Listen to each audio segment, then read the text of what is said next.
प्रिय विद्यार्थियों, हम लोग अध्ययन करेंगे ध्वनि के बारे में। अध्याय 1 नजर में ध्वनि। यह ऊर्जा का एक रूप है जो तरंगों के रूप में संचरित होती है, कंपन द्वारा उत्पन्न होती है। अनुदैर्ध्य तरंगे, संपीड़न और विरलन। ध्वनि अभिलक्षण: तरंगदैर्ध्य, आवर्ती, आवर्तकाल, आयाम और वेग। ध्वनि का परावर्तन, श्रव्यता का परिसर। मानव कर्ण की संरचना, संपीड़न प्लस विरलन। ध्वनि का परावर्तन, प्रतिध्वनि और अनुप्रयोग, अनुकरण। तरंगदैर्ध्य इंटू आवर्ती, सुनाई देने योग्य 20 हर्ट्ज से 20,000 हर्ट्ज तक। अश्रव्य 20 हर्ट्ज से कम या और प्राश्रव्य 20,000 हर्ट्ज से ज्यादा। अनुप्रयोग सोनार।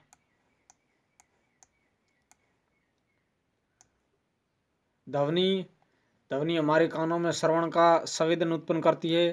ध्वनि ऊर्जा का एक रूप है जिससे हम सुन सकते हैं। ऊर्जा संरक्षण का नियम ध्वनि पर भी लागू होता है। ध्वनि का संचरण तरंगों के रूप में होता है। ध्वनि का उत्पादन: ध्वनि तब पैदा होती है जब वस्तु कंपन करती है या कंपमान वस्तुओं से ध्वनि पैदा होती है। किसी वस्तु को कंपित करके ध्वनि पैदा करने के लिए आवश्यक ऊर्जा किसी बाह्य स्रोत द्वारा उपलब्ध कराई जाती है। उदाहरण: तबला या ड्रम की तनित झिल्ली पर हाथ से मारकर कंपन पैदा करते हैं जिससे ध्वनि पैदा होती है। यह स्वरतंतु, स्वरयंत्र, तनित झिल्ली और ड्रम। प्रयोगशाला में कंपमान स्वरित द्विभुज से ध्वनि उत्पन्न करते हैं। इसको दिखाने के लिए एक छोटी टेनिस प्लास्टिक की गेंद को धागे की सहायता से किसी आधार पर लटकाकर कंपमान स्वरित द्विभुज से स्पर्श कराते हैं। गेंद एक बड़े बल के द्वारा दूर धकेल दी जाती है। यह प्रयोगशाला में कंपमान स्वरित द्विभुज। ध्वनि उत्पन्न होती है निम्नलिखित तरीकों से: कंपन करते तंतु से सितार, कंपन करती वायु से बांसुरी, कंपन करती तनित झिल्ली से तबला ड्रम, कंपन करती प्लेटों से साइकिल की घंटी, वस्तुओं के घर्षण द्वारा, वस्तुओं को खुरचकर या रगड़ कर। ध्वनि का संचरण: वह पदार्थ जिसमें से होकर ध्वनि संचरित होती है माध्यम कहलाता है। माध्यम ठोस, द्रव या गैस हो सकता है। जब एक वस्तु कंपन करती है तब इसके आसपास के वायु के कण भी बिल्कुल वस्तु की तरह ही कंपन करते और अपनी संतुलित अवस्था से विस्थापित हो जाते हैं। ये कंपमान वायु के कण अपने आसपास के वायु के कणों पर बल लगाते और वे कण भी अपनी विरामावस्था से विस्थापित होकर कंपन करने लगते हैं। यह प्रक्रिया माध्यम में तब तक चलती रहती है जब तक ध्वनि हमारे कानों में नहीं पहुंच जाती। ध्वनि द्वारा उत्पन्न विक्षोभ माध्यम से होकर गति करता है, माध्यम के कण गति नहीं करते।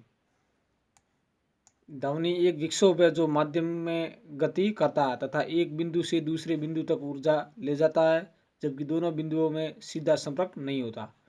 ध्वनि यांत्रिक तरंगों के द्वारा संचरित होती है। यह कंपमान वस्तु द्वारा माध्यम में संपीड़न तथा विरलन की श्रेणी से बनाते हुए इस प्रकार यह वायु में एक दूसरे से संचरित होती है। स्प्रिंग की सामान्य अवस्था और स्प्रिंग में अनुदैर्ध्य तरंगे। कंपमान वस्तु द्वारा माध्यम में संपीड़न C तथा विरलन R की श्रेणी बनाते हुए और स्प्रिंग में अनुदैर्ध्य तरंगे।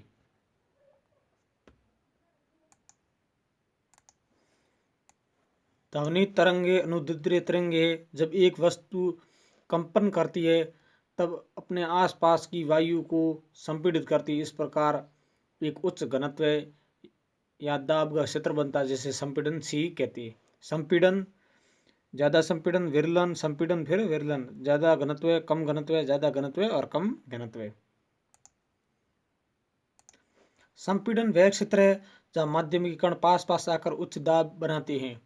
यह संपीड़न कंपमान वस्तु से दूर जाता है।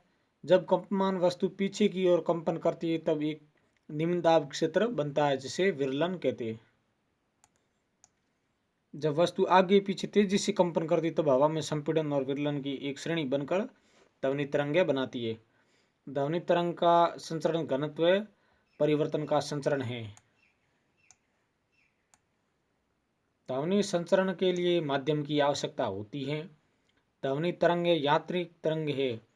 इनके संचरण के लिए माध्यम हवा, पानी, स्टील की आवश्यकता होती है। कोई भी माध्यम यह निर्वात में संचरित नहीं हो सकती। एक विद्युत घंटी को वायुरुद्ध बेलजार से में लटकाकर बेलजार को निर्वात पंप से जोड़ते हैं।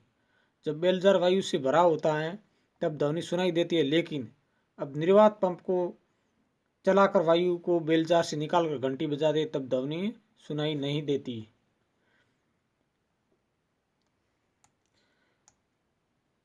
विद्युत घंटी है, बेलजार है, कोरक, और यहाँ से विद्युत धारा जा रही है और यहाँ पर स्विच है, निर्वात पंप। ध्वनि निर्वात में संचरित नहीं हो सकती, प्रयोग कर दिया। अतः ध्वनि संचरण के लिए माध्यम की आवश्यकता होती है। ध्वनि तरंगे अनुदैर्ध्य तरंगे हैं। इन वह तरंग जिसमें माध्यम के कण आगे पीछे उसी दिशा में कंपन करते हैं जिस दिशा में तरंग गति करती है, अनुदैर्ध्य तरंग कहलाती है। जब एक स्लिंकी को धक्का देती है तथा खींचती है तब संपीड़न स्लिंकी की कुंडलियां पास पास आ जाती है तथा विरलन कुंडलियां दूर दूर हो जाती है, दूर बनते हैं। जब तरंग स्लिंकी में गति करती है तब इसकी प्रत्येक कुंडली छल्ला तरंग की दिशा में आगे पीछे एक छोटी दूरी तय करती है, अतः अनुदैर्ध्य तरंग है। कणों के कंपन की दिशा तरंग की दिशा के समांतर होती है। अनुदैर्ध्य तरंग, तरंग की दिशा ए बी कणों के कंपन की दिशा। जब स्लिंकी के एक सिरे को आधार से स्थिर करके दूसरे सिरे को ऊपर तेजी से हिलाते हैं, ऊपर नीचे तेजी से हिलाते हैं, तब यह अनुप्रस्थ तरंगें उत्पन्न होती है। यह तरंग स्लिंकी के क्षैतिज दिशा में गति करती है, जबकि स्लिंकी की कुंडलियां कण तरंग की दिशा में लंबवत ऊपर नीचे गति करती है। इस प्रकार अनुप्रस्थ तरंगों में माध्यम के कण ऊपर नीचे गति करते हैं तथा तरंग की दिशा में समकोण लंबवत बनाते हैं।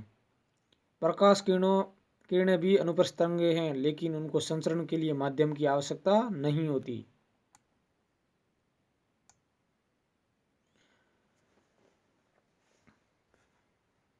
अनुप्रस्थ तरंगे कणों के कंपन की दिशा ऊपर नीचे। ध्वनि तरंगों के अभिलक्षण। ध्वनि तरंगों के अभिलक्षण तरंगदैर्ध्य, आवर्ती, आयाम, आवर्तकाल तथा तरंग वेग। जब एक तरंग वायु में संचरण करती है तब हवा का घनत्व तथा दाब अपनी मध्य स्थिति से बदलती है। संपीड़न को शिखर या श्रृंग तथा विरलन को गर्त से दिखाया जाता है। संपीड़न अधिकतर घनत्व या दाब का क्षेत्र है, विरलन न्यूनतम घनत्व या न्यूनतम दाब का क्षेत्र है। घनत्व की विभिन्नताएं। स्पीकर दाब की विभिन्नताएं, घनत्व या दाब और घनत्व, औसत घनत्व या दाब गर्त, और इसे श्रृंग कहते हैं। ऊपर और नीचे वाले हिस्से को गर्त कहते हैं और बीच में उनका औसत घनत्व या दाब।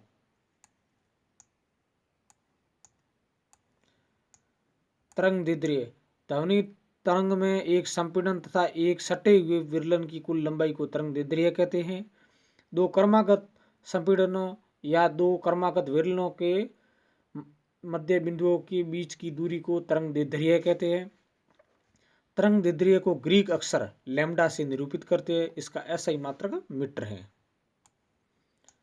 ये तरंग चल रही है ऊपर आयाम, और एक यहाँ से राउंड काटने के बाद यहाँ तक के पूरे उसे कहते हैं तरंगदैर्ध्य। और यह पुनः इस बिंदु से इस बिंदु तक है, इसे यह भी तरंगदैर्ध्य, और इस बिंदु से इस बिंदु तक है, मतलब पूरा एक तरह से जिस बिंदु से शुरू होती है उस बिंदु के समांतर आने पर तरंगदैर्ध्य बनती है। आवर्ती फ्रिक्वेंसी। एक सेकंड में उत्पन्न पूर्ण तरंगों की संख्या या एक सेकंड में कुल दोलनों की संख्या को आवर्ती कहते हैं। एक सेकंड में गुजरने वाले संपीड़नों तथा विरलनों की संख्या को भी आवर्ती कहते हैं। किसी तरंग की आवर्ती उस तरंग को उत्पन्न करने वाली कंपित वस्तु की आवर्ती के बराबर होती है। इसका एसआई मात्रक हर्ट्ज प्रतीक है। आवर्ती को ग्रीक अक्षर 20 इसमें न्यू से प्रदर्शित करते हैं। हर्ट्स एक हर्ट्स एक कंपन प्रति सेकंड के बराबर है। आवृत्ति का बड़ा मात्रक है किलो हर्ट्स। 1 किलो हर्ट्स बराबर 1000 हर्ट्स। आवर्तकाल एक कंपन या दोलन को पूरा करने में लिए गए समय को आवर्तकाल कहते हैं। दो क्रमागत संपीड़न या विरलन को एक निश्चित बिंदु से गुजरने में लगे समय को आवर्तकाल कहते हैं। आवर्तकाल का ऐसा ही मात्रक सेकंड है। इसको टी से निरूपित करते। किसी तरंग की आवर्ती आवर्तकाल के व्युत्क्रमानुपाती होती है, अर्थात आर बराबर एक बटे टी। आयाम किसी माध्यम के कणों के उनकी मूल स्थिति के दोनों और अधिकतम विस्थापन को तरंग का आयाम कहते हैं। आयाम को ए से निरूपित करते तथा इसका ऐसा ही मात्रक मीटर है। ध्वनि के तारत्व, प्रबलता तथा गुणता जैसे अभिलक्षण पाए जाते हैं। तारत्व ध्वनि का तारत्व ध्वनि की आवृत्ति पर निर्भर करता है। यह आवृत्ति के समानुपाती होता है। ज्यादा आवृत्ति ऊंचा तारत्व, कम आवृत्ति निम्न तारत्व। औरतों की आवाज तीक्ष्ण होती है, उसका तारत्व ज्यादा होता है, जबकि पुरुषों की आवाज का तारत्व कम होने से उनकी आवाज सपाट होती है।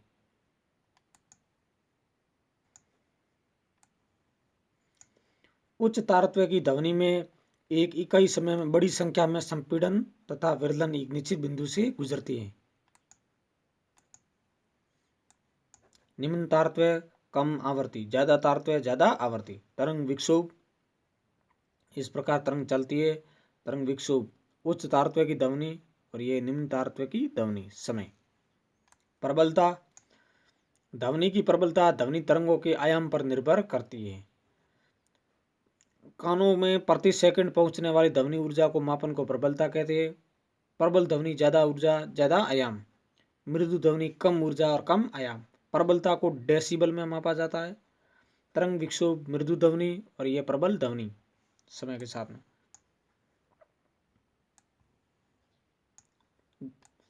गुणता किसी ध्वनि की गुणता उस ध्वनि द्वारा उत्पन्न तरंग की आवृत्ति पर निर्भर करती है। यह संगीत में ध्वनि का अभिलक्षण है। यह हमें समान तारत्व तथा प्रबलता की ध्वनियों में अंतर करने में सहायता करता है। टोन एकल आवृत्ति की ध्वनि को टोन कहते हैं। स्वर अनेक ध्वनियों के मिश्रण को स्वर कहते हैं। शोर सुनने में कर्णप्रिय नहीं होता, उसे शोर कहते हैं। और संगीत सुनने में सुखद होता है और उसकी गुणता अच्छी होती है, उसे संगीत कहते हैं।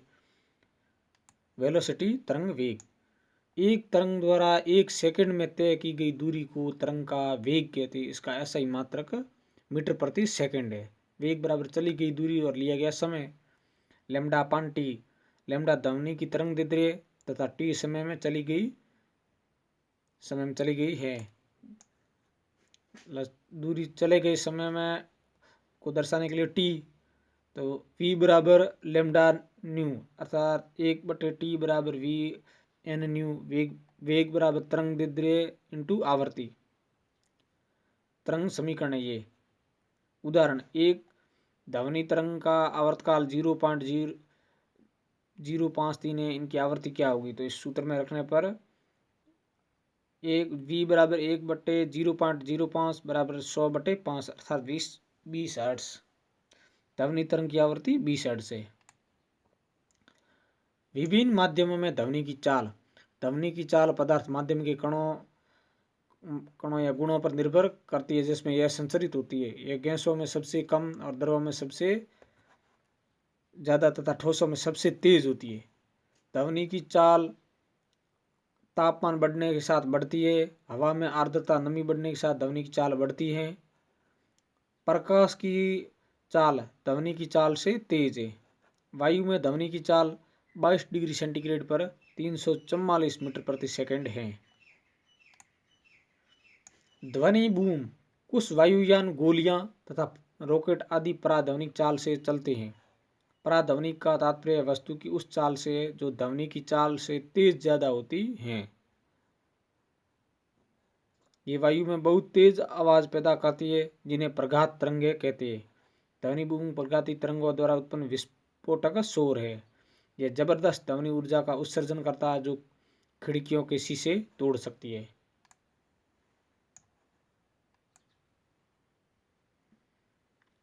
ध्वनि का परावर्तन, रिफ्लेक्शन ऑफ साउंड। प्रकाश की तरह ध्वनि भी जब किसी कठोर सतह से टकराती है तब वापस लौटती है। यह ध्वनि का परावर्तन कहलाता है। ध्वनि भी परावर्तन के समय प्रकाश के परावर्तन के नियमों का पालन करती है। आपतित ध्वनि तरंग, परावर्तित ध्वनि तरंग तथा आयाम बिंदु पर खींचा गया अभिलंब एक ही तल में होते हैं। ध्वनि का आपतन कोण हमेशा ध्वनि के परावर्तन कोण के बराबर ही होता है, अर्थात आई बराबर आर। ये दीवार है और ये पाइप है। ध्वनि का परावर्तन अभिलंब। प्रतिध्वनि इको, ध्वनि तरंग के परावर्तन के कारण ध्वनि के दोहरा पुनः सुनना को प्रतिध्वनि कहते हैं।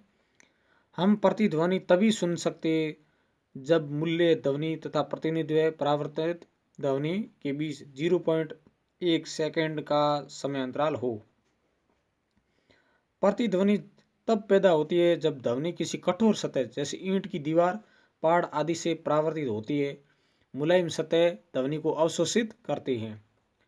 प्रतिध्वनि सुनने के लिए न्यूनतम दूरी की गणना चाल बराबर दूरी बटे समय। तो वायु में ध्वनि की चाल 344 मीटर प्रति सेकंड 22 डिग्री सेंटीग्रेड पर, और समय है 0.1 सेकंड। तो चाल 344 बराबर दूरी बटे 0.1 सेकंड, या दूरी बराबर 344 मीटर प्रति सेकंड इंटू 0.1 सेकंड से गुणा करने पर 34.4 मीटर। अतः श्रोता तथा परावर्तक पृष्ठ के बीच की दूरी 17.2 मीटर 22 डिग्री सेंटीग्रेड पर होनी चाहिए। बादलों की गड़गड़ाहट, बिजली की आवाज के कई परावर्तक पृष्ठों जैसे बादलों तथा भूमि से बार परावर्तन के कारण होती हैं। मतलब बादलों की गड़गड़ाहट, बिजली की आवाज के कई परावर्तक पृष्ठों जैसे बादलों तथा भूमि के बार बार परावर्तन के कारण होती है। अनुरणन, किसी बड़े हॉल में हॉल की दीवारों, छत तथा फर्श से बार बार परावर्तन के कारण ध्वनि का स्थायित्व, ध्वनि का बने रहना अनुरणन कहलाता है। मतलब बार बार परावर्तन से अगर यह स्थायित्व काफी लंबा हो तब ध्वनि धुंधली, विकृति तथा भ्रामक हो जाती है।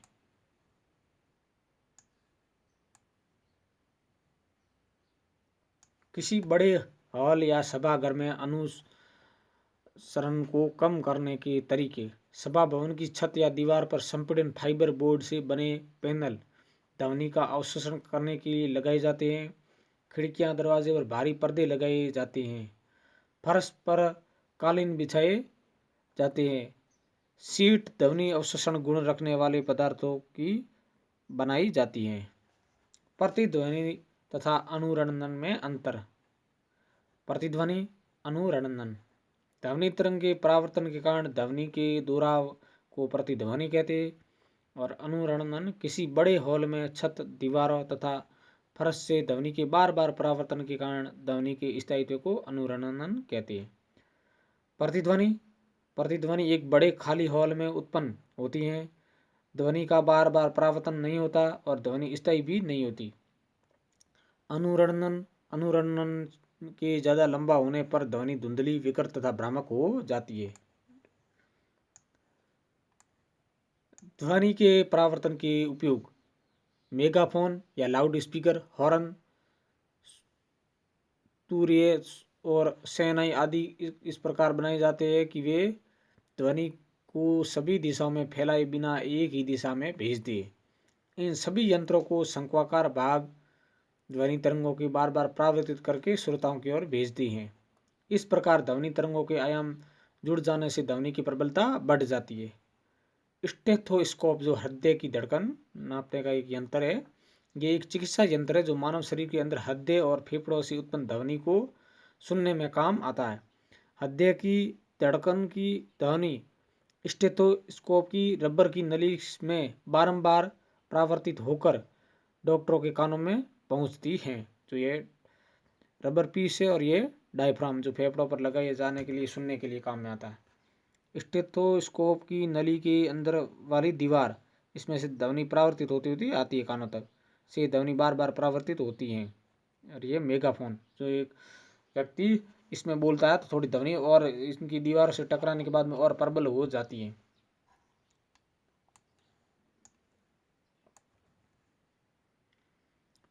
ध्वनि पट, साउंड बोर्ड, बड़ी हॉल या सभागार में दीवार, छत तथा सीटों द्वारा ध्वनि का अवशोषण हो जाता है। अतः वक्राकार ध्वनि पट्टों को वक्ता के पीछे रख दिया जाता है ताकि उसका भाषण श्रोताओं को आसानी से सुनाई दे जाए। ये ध्वनि पट ध्वनि के बहुल परावर्तक पर आधारित हैं।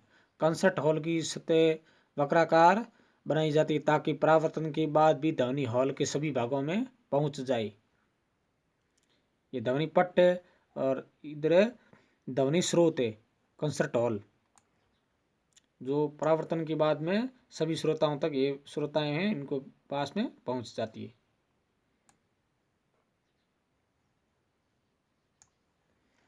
श्रव्यता परिसर, मनुष्य में श्रव्यता परिसर 20 हर्ट्ज से 20,000 हर्ट्ज तक होता है। 5 वर्ष से कम आयु के बच्चे तथा कुत्ते 25 किलो हर्ट्ज तक की ध्वनि सुन लेते हैं। 20 हर्ट्ज से कम आवृत्ति की ध्वनियों का अवश्रव्य ध्वनि कहते हैं। कंपन करता हुआ सरल लोलक अवश्रव्य ध्वनि उत्पन्न करता है। गेंडे 5 हर्ट्ज की आवृत्ति की ध्वनि से एक दूसरे से संपर्क करते हैं। हाथी तथा बैल अवश्रव्य ध्वनि उत्पन्न करते हैं। भूकंप प्रघाती तरंगों से पहले अवश्रव्य तरंगे पैदा करते हैं जिन्हें कुछ जंतु सुनकर परेशान हो जाते हैं। 20 किलो हर्ट्ज से अधिक आवृत्ति की ध्वनियों का प्रश्रय ध्वनि या पराध्वनि कहते हैं। कुत्ते, डॉल्फिन, चमगादड़, मोरपोइज तथा चूहे पराध्वनि सुन सकते हैं। कुत्ते तथा चूहे पराध्वनि उत्पन्न करते हैं। श्रवण सहायक युक्ति, जब बैटरी चालित इलेक्ट्रॉनिक मशीनें जो कम सुनने वाले लोगों द्वारा प्रयोग की जाती है। माइक्रोफोन ध्वनि को विद्युत संकेतों में बदलता है जो एम्पलीफायर द्वारा परिवर्तित होकर ये परिवर्तित संकेत युक्ति के स्पीकर को भेजे जाते हैं। स्पीकर परिवर्तित संकेतों को ध्वनि तरंगों में बदलकर कान को भेजता है जिससे साफ सुनाई देता है। पराध्वनि के अनुप्रयोग, इसका उपयोग उद्योगों में धातु के इलाकों में दरारों या अन्य दोषों का पता लगाने के लिए बिना उन्हें नुकसान पहुंचाए किया जाता है।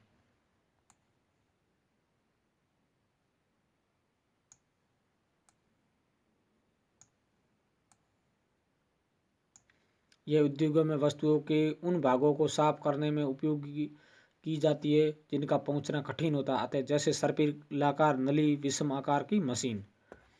पराध्वनि, और ये इसमें से जैसे यहाँ कोई दोष है और धातु का ब्लॉक है, यहाँ संसूचक लगाए होते हैं। पराध्वनि का उपयोग मानव शरीर के आंतरिक अंगों जैसे यकृत, पित्ताशय, गर्भाशय, गुर्दे और हृदय की जांच करने में किया जाता है। ईसीजी, इकोकार्डियोग्राफी, इन तरंगों का उपयोग हृदय की गतिविधियों को दिखाने तथा इसका प्रतिबिंब बनाने में किया जाता है। इसे इकोकार्डियोग्राफी कहते हैं। अल्ट्रासोनोग्राफी, वह तकनीक जो शरीर के आंतरिक अंगों का प्रतिबिंब पराध्वनिक तरंगों की प्रतिध्वनि द्वारा बनाई जाती है, अल्ट्रासोनोग्राफी कहलाती है। पराध्वनि का उपयोग गुर्दे की छोटी पथरी को बारीक कणों में तोड़ने के लिए किया जाता है। सोनार, सोनार शब्द साउंड नेविगेशन एंड रेंगिंग से बना है। सोनार एक व्यक्ति जो पानी के नीचे पिंडों की दूरी, दिशा तथा चाल नापने के लिए प्रयोग की जाती है। सोनार में एक प्रेषित तथा एक संसूचक होती है जो जहाज की तली में लगा होता है। प्रेषित पराध्वनि तरंगे उत्पन्न करके प्रेषित करता है जहाज। ये यहाँ से तरंगे जाती है और टकराने के बाद पुनः यहाँ से संसूचित की जाती है। प्रेषित और संसूचक समुद्र तल, पानी की सतह और ये जहाज।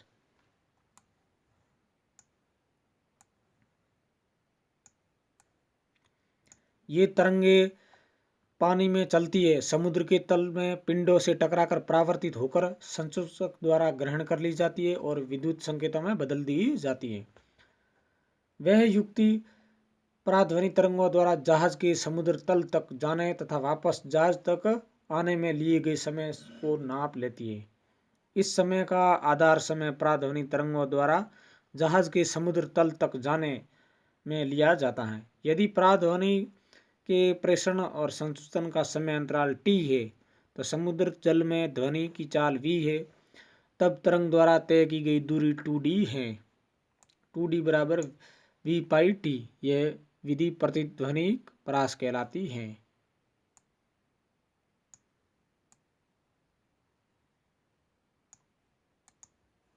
सोनार की कार्य विधि।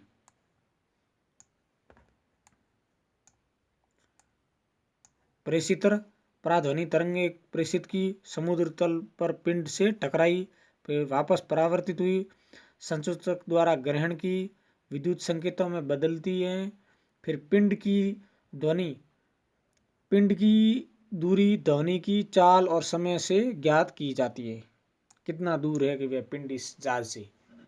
सोनार का उपयोग समुद्र तल की गहराई नापने, जल के नीचे चट्टानों, घाटियों, पनडुब्बी, हिमशैल तथा डूबे हुए जहाज का पता लगाने में किया जाता है। चमगादड़ अंधेरी रात में उच्च तारत्व की पराध्वनिक तरंगे उत्सर्जित करते हुए उड़ती है, जो अवशेषों या कीटों से परावर्तित होकर चमगादड़ के कानों तक पहुंचते हैं। परावर्तित स्पंदों की प्रकृति से चमगादड़ को पता चलता है कि अवरोध या कीट कहाँ हैं और किस प्रकृति के हैं। मानव कर्ण की संरचना। मानव कर्ण 3 हिस्सों से बना है: बाह्य कर्ण, मध्य कर्ण, अंतकर्ण। कान संवेदी अंग है जिनकी सहायता से हम ध्वनि को सुन पाते हैं। प्यारे बच्चों, सुनते सुनते मतलब अध्ययन करते हुए आप अपने अंदर एक तरह से मोटिवेशन ऊर्जा रखिए और वीडियो को निरंतर देखते हुए एक तरह से अपने अंदर चेहरे में एक तरह की हाव भाव की खुशी रखिए, जिससे अध्याय आसानी से समझ में आ जाए। डिमोटिवेट मत होना। बाह्य कान को कर्ण पल्लव कहते हैं। यह आसपास से ध्वनि इकट्ठा करता है। यह ध्वनि स्वर्ण नलिका से गुजरती है। स्वर्ण नलिका के अंत पर एक पतली लचीली झिल्ली कर्णपटय या कर्णपटय झिल्ली होती है। मध्य कर्ण में 3 हड्डियां मुग्धक, निहाई और वलथक एक दूसरे से जुड़ी होती है। मुग्धक का स्वर तंत्र हिस्सा कर्णपट के साथ वलयक का अंतकर्ण के अंडाकार छिद्र की झिल्ली से जुड़ा होता है।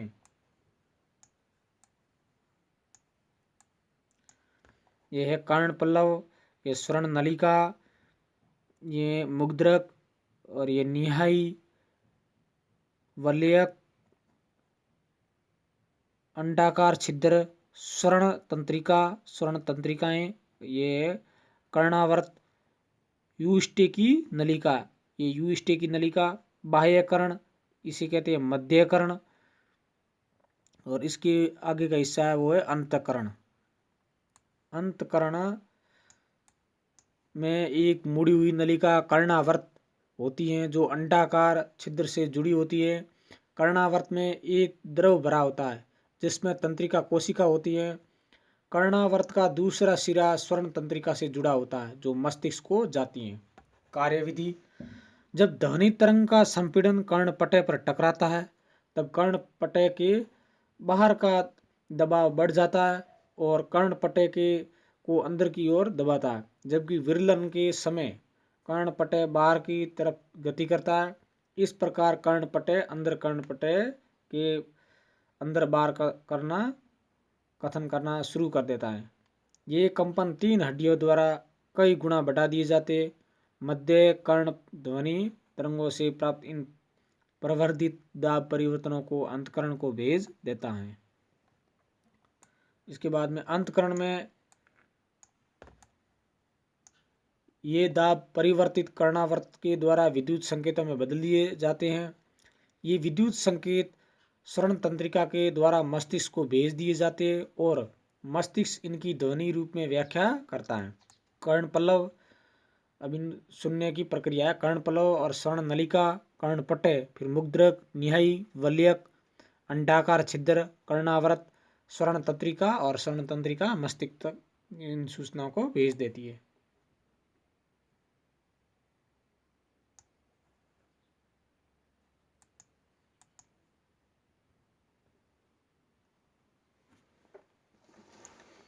तो प्यारे बालकों, हम लोगों ने ध्वनि के बारे में अध्ययन कर लिया। यह मतलब क्लास 9th का अध्याय 12वां था, वो उनकी थ्योरी हम लोगों ने पढ़ ली है। तो आशा करता हूँ कि यह अध्याय आपके लोगों के आसानी से समझ में आ गया होगा। इसी के साथ में मैं प्रकाशचंद्र पातलिया सभी प्यारे बच्चों से एक ही निवेदन करता हूँ कि मेरे वीडियो को देखने के बाद में आप मेरा सपोर्ट करने के लिए मेरे चैनल को थार क्लासेस बाड़मेर को लाइक भी कीजिए, शेयर भी कीजिए और सब्सक्राइब भी कीजिए और बेल आइकन को भी प्रेस कर दीजिए, ताकि शिक्षा से जुड़ा हुआ जो भी वीडियो अपलोड करूं वह आप सभी प्यारे बच्चों तक पहुंच पाए। वीडियो को देखने के लिए धन्यवाद और आगे अपने प्रगति के मार्ग पर ऐसे ही अध्ययन करते रहे। Thank you.